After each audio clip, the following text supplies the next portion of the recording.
Bienvenidos al capítulo 3 del primer libro de Reyes. Como siempre aquí listos y firmes para continuar la lectura bíblica. El día de hoy vamos a seguir viendo cómo empezó el reinado de Salomón. Salomón, hijo de David. Muy bien, entonces recordemos que Salomón fue puesto en el trono, David su padre murió.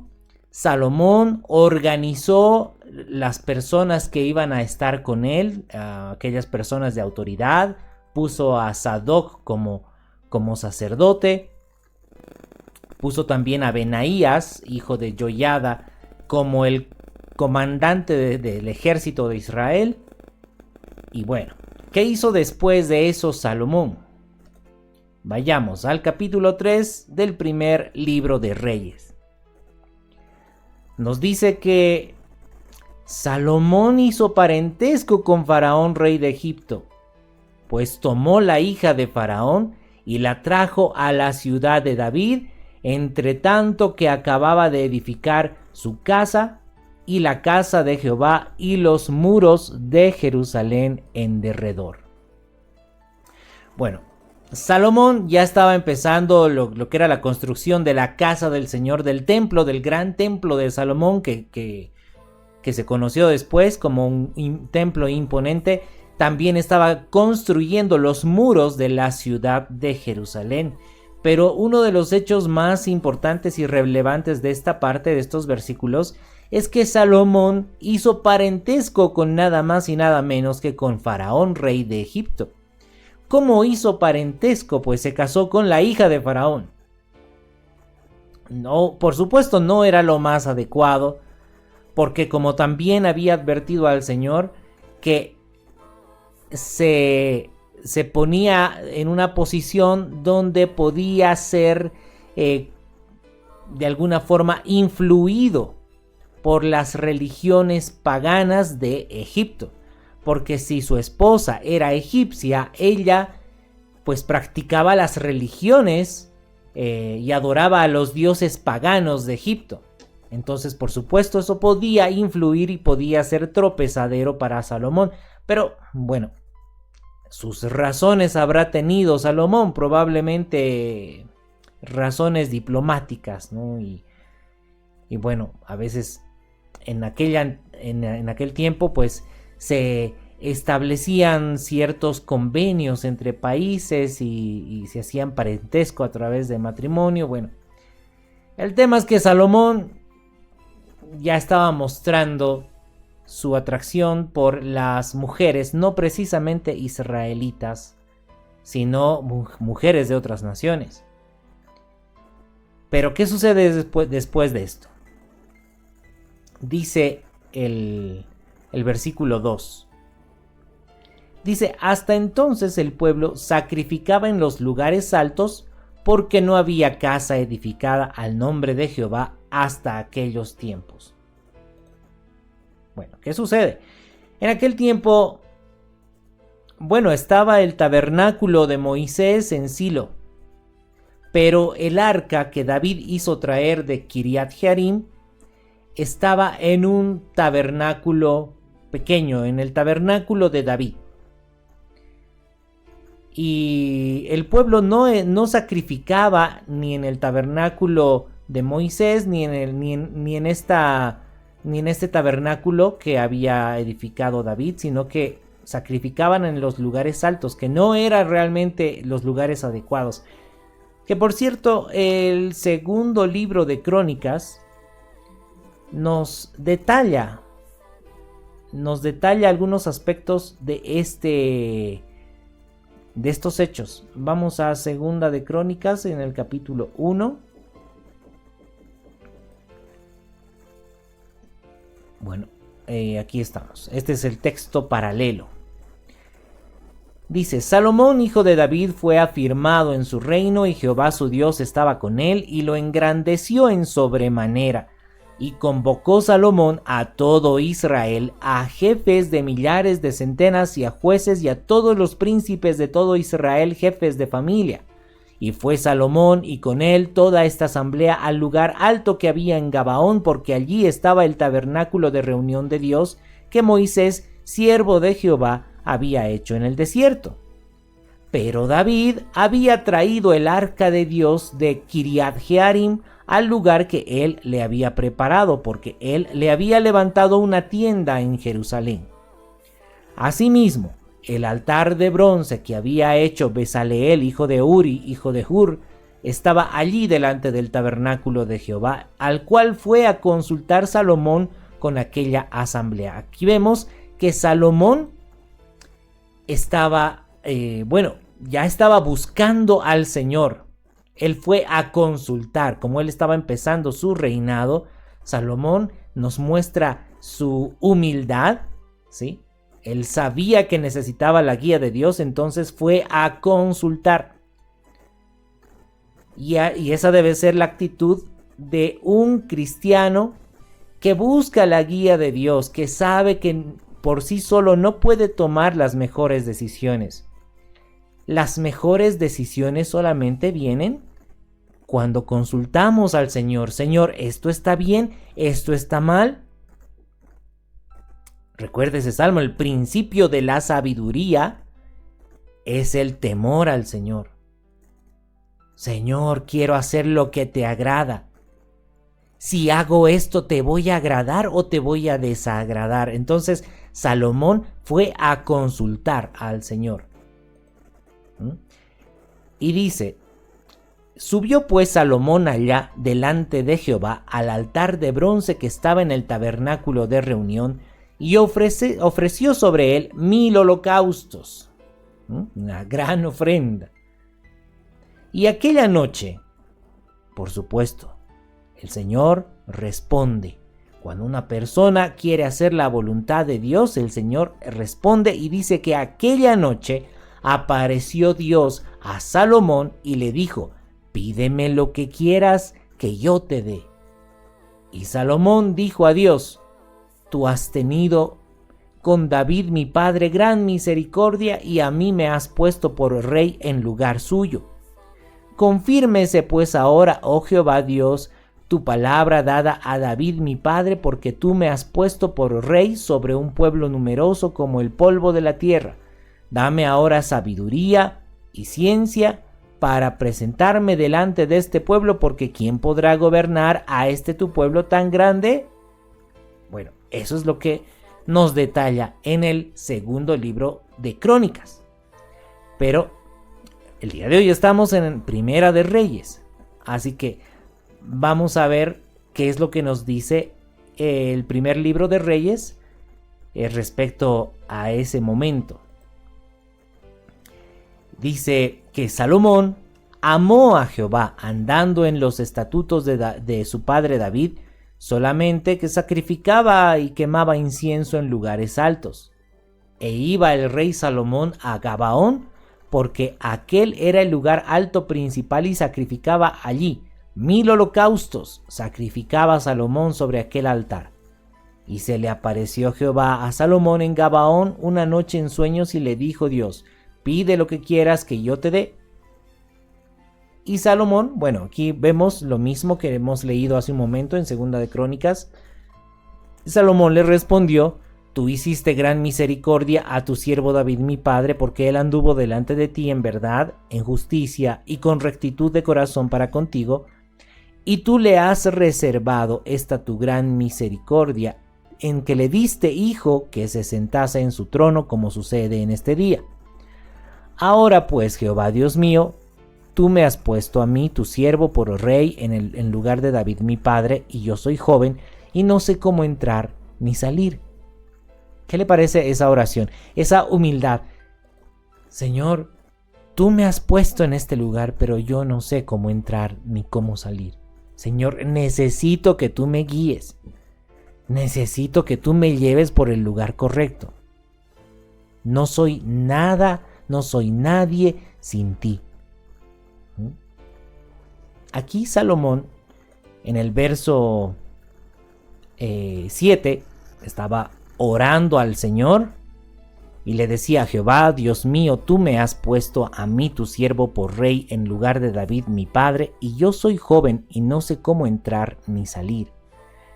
Y tu siervo está en medio de tu pueblo, al cual tú escogiste, un pueblo grande que no se puede contar ni enumerar por su multitud. Da pues a tu siervo corazón entendido para juzgar a tu pueblo y para discernir entre lo bueno y lo malo. Porque ¿quién podrá gobernar tu pueblo tan grande? Y aquí vemos otra situación también. Salomón dice: Señor, necesito que tú me guíes, porque si no, no voy a poder discernir entre lo bueno y lo malo. Probablemente, al inicio, ¿verdad?, toma a Salomón a la hija de Faraón por esposa, porque Salomón no estaba con un claro discernimiento entre lo bueno y lo malo. Bueno, muy bien. Entonces continuamos. Dice que, Salomón se humilla ante el Señor. Dice: Dame, Señor, dame un corazón entendido para juzgar a tu pueblo. Dame un corazón entendido para discernir entre lo bueno y lo malo, porque ¿quién podrá gobernar tu pueblo tan grande? Y agradó delante del Señor que Salomón pidiese esto. Y le dijo Dios: porque has demandado esto y no pediste para ti muchos días, ni pediste para ti riquezas, ni pediste la vida de tus enemigos, sino que demandaste para ti inteligencia para oír juicio. Y eso es lo que tenía Salomón en su corazón. En su corazón no tenía ego para pedir muchos días para él. Salomón no tenía codicia de cosas materiales para pedir riquezas al Señor. No tenía el orgullo para pedir la vida de sus enemigos. Lo que había en el corazón de Salomón era gobernar al pueblo de Dios en rectitud, de forma agradable a Dios. Y este es un ejemplo de una oración de alguien que pide como conviene. A veces cuando nosotros oramos y pedimos por pedir, ¿sí? Señor, dame esto, Señor, quiero esto. Y muchas veces esas peticiones están centradas en nosotros, están centradas en nuestro yo, en nuestro ego. Y a veces no podemos discernir, ¿sí? Entonces el Señor nos enseña que en el Espíritu Santo de Dios podemos pedir como conviene. Cuando nosotros vivimos la palabra del Señor Jesús, estamos alineados a la mente de Cristo, vamos a pedir lo que es para la gloria de Dios. Entonces, es muy importante esta oración de Salomón. Es muy interesante que su corazón, su oración, está centrada no en él, sino en la gloria de Dios. Entonces Dios le dice, ¿sí? Como no me pediste para ti muchos días, ni pediste para ti riquezas, ni pediste la vida de tus enemigos, sino que demandaste para ti inteligencia para oír juicio. He aquí, lo he hecho conforme a tus palabras, he aquí que te he dado corazón sabio y entendido, tanto que no ha habido antes de ti otro como tú, ni después de ti se levantará otro como tú. Y aún después, aún también te he dado las cosas que no pediste, riquezas y gloria, de tal manera que entre los reyes ninguno haya como tú en todos tus días. ¿Qué le parece? Y esta es también una forma de responder el Señor a la oración de una persona que está enfocada en la gloria de Dios. Porque primero en nuestras oraciones tiene que estar el hacer la voluntad de Dios, no nuestra propia voluntad. El Señor sabe lo que nosotros deseamos, el Señor sabe que nosotros queremos ciertas cosas. Pero el Señor quiere que primero estemos enfocados en Él. Primero enfocados en Él. Recuerda a estas mujeres Ana y Penina. Ana, sí, la madre de Samuel. Ana no podía tener hijos. Penina tenía muchos hijos y Penina se hacía la burla de Ana porque Ana no podía tener hijos. Y Ana oraba al Señor, oraba con insistencia, lloraba, clamaba, que hasta también el sacerdote la confundió como con una mujer ebria. Y llega un momento en que Ana dice: Señor, si tú me concedes, si tú me das un hijo, te lo voy a entregar para ti. Te lo voy a dedicar exclusivamente para ti. Si tú me das un hijo, va a ser para... Ahí aprendió Ana. Ahí entendió que primero es para Dios. Y en efecto, nació Samuel. Y Ana entregó su hijo Samuel, lo entregó al Señor, lo llevó al templo. Samuel creció en el templo desde bebé. El Señor vio el corazón de Ana, que realmente le entregó lo que más amaba, le entregó al Señor. Y después dice la palabra que Dios le dio 5 hijos más a Ana. 3 varones y 2 mujeres. Es que primero es el Señor. Primero es hacer la voluntad de Dios. Y después el Señor se encarga de todo lo demás. Pero si nosotros estamos centrados primero en nosotros, ahí no pasa nada. Muy bien, entonces aquí como el Señor está diciéndole a Salomón: tú no me has pedido cosas para ti, has pedido sabiduría e inteligencia para gobernar a mi pueblo. Por lo tanto, también te he dado las cosas que no me pediste, riquezas y gloria, de tal manera que entre los reyes ninguno haya como tú en todos tus días. Así responde el Señor a las necesidades. Es que debemos buscar al Señor de tal manera que entendamos qué es lo que Dios quiere de nosotros. Claro, nosotros queremos algo de Dios, por eso le andamos pidiendo cosas. Pero la pregunta es: ¿qué quiere Dios de nosotros? Muchas veces nosotros decimos: Señor, escúchame. Pero el Señor está diciéndonos: escúchame tú a mí. Lee mi palabra, entiende lo que yo quiero. Alíneate a mí, yo no me voy a alinear a ti. Alíneate tú a mi voluntad. Esa es la oración. Y así el Señor le sigue diciendo que si anduvieses en mis caminos, guardando mis estatutos y mis mandamientos, como anduvo David tu padre, yo alargaré tus días. Claro, ahí también hay una condición: si anduvieres en mis caminos. Aquí Michael Álvarez nos hace una pregunta muy oportuna. Nos dice: riquezas, bíblicamente, ¿qué significa? Bueno, por supuesto que el Antiguo Testamento es figura y sombra de las cosas celestiales. ¿Sí? Por ejemplo, Salomón construyó un templo físico.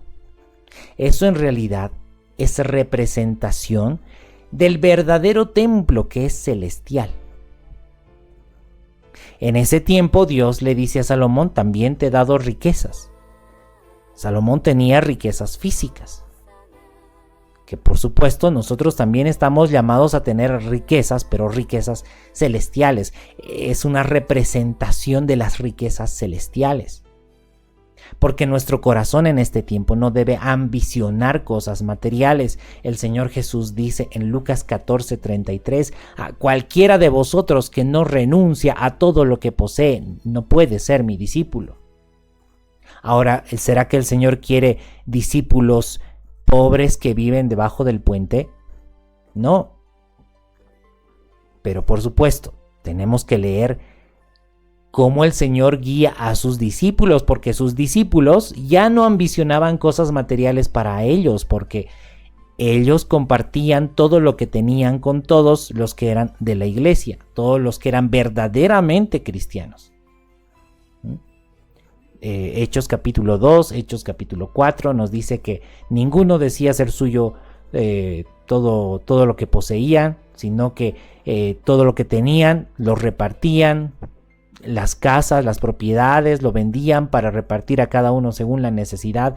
Y es que esa era la iglesia, porque ahí no había ambición material. Tenían cosas, tenían recursos, pero no era de una sola persona, era de todos. ¿Por qué? Porque si alguno atesora cosas materiales, su corazón se va a quedar en las cosas materiales.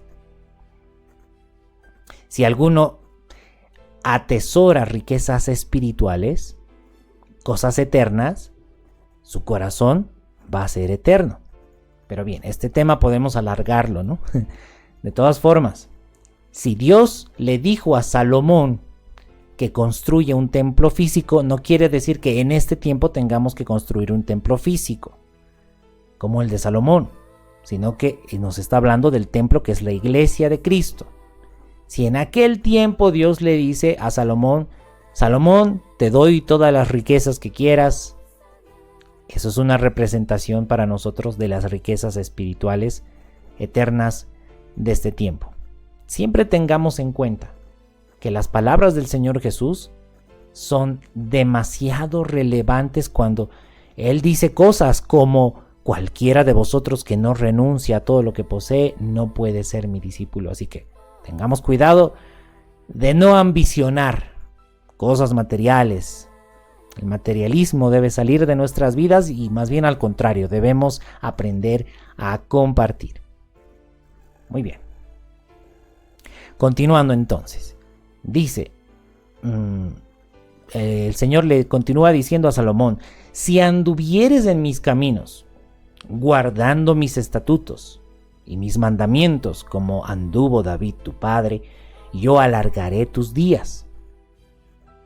Como que le dice a Salomón: sí, voy a alargar tus días, pero hay una condición: si anduvieres en mis caminos, si guardas mis estatutos y mis mandamientos. Pues bien, cuando Salomón despertó, vio que era sueño, y vino a Jerusalén y se presentó delante del arca del pacto de Jehová, y sacrificó holocaustos y ofreció sacrificios de paz, e hizo también banquete a todos sus siervos. Interesante que después de que habló con el Señor, entonces ya vino Salomón donde estaba el arca del pacto de Jehová. Ya no estaba sacrificando en lugares altos. Ya empezó a entender la voluntad de Dios. Y dice el verso 16: en aquel tiempo vinieron al rey dos mujeres. Eran dos mujeres rameras y se presentaron delante de él. Y dijo una de ellas: ah, Señor mío, yo y esta mujer morábamos en una misma casa, y yo di a luz estando con ella en la casa. Aconteció al tercer día, después de dar yo a luz, que ésta dio a luz también, y morábamos nosotras juntas. Ninguno de fuera estaba en casa, sino nosotras dos en casa. Y una noche el hijo de esta mujer murió porque ella se acostó sobre él. Y se levantó a medianoche y tomó a mi hijo de junto a mí, y estando yo, tu sierva, durmiendo, y lo puso a su lado, y puso al lado mío su hijo muerto. Cuando yo me levanté de madrugada para dar el pecho a mi hijo, he aquí que estaba muerto. Pero lo observé por la mañana y vi que no era mi hijo, el que yo había dado a luz. Entonces la otra mujer dijo: no, mi hijo es el que vive y tu hijo es el muerto. Y la otra volvió a decir: no, tu hijo es el muerto y mi hijo es el que vive. Y así hablaban delante del rey. Era una discusión. Mi hijo es el vivo, el tuyo es el muerto. Era la palabra de la una contra la otra. En ese tiempo pues no habían pruebas de ADN, ¿verdad? Hubiera sido más sencillo. Pero bueno, en realidad Salomón lo hizo más sencillo, ¿no? Porque el rey dijo entonces: esta dice, mi hijo es el que vive, y tu hijo es el muerto. Y la otra dice: no, mas el tuyo es el muerto y mi hijo es el que vive. Y dijo el rey: traedme una espada. y trajeron al rey una espada.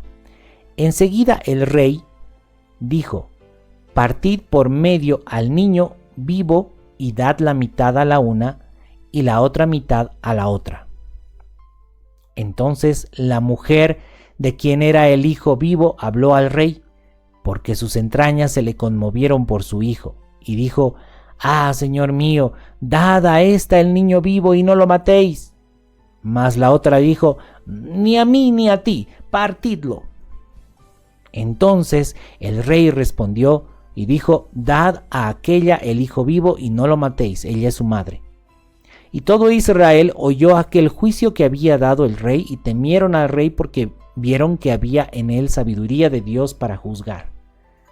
Esa era una decisión salomónica, ¿no? ¿Cómo se dice? Este era nada más un ejemplo de tantas cosas que Salomón hacía, de tantas decisiones que Salomón tomaba. Bien, entonces estamos viendo que realmente Dios le había dado sabiduría a Salomón. Y Salomón sí tenía bastante sabiduría, pero bueno, vamos a ver más adelante que él tenía también una debilidad que fue un obstáculo terrible, fue una piedra de tropiezo. Su debilidad por las mujeres. Que eso vamos a ir viendo a lo largo de estos capítulos. Muy bien. Y bien, pues hasta aquí el capítulo 3 del primer libro de Reyes. Bendiciones entonces, como decíamos, esperamos encontrarlos en el próximo capítulo. Que el Señor los bendiga, que el Señor los guarde, su paz y su bendición esté sobre cada uno de ustedes. Bendiciones a todos.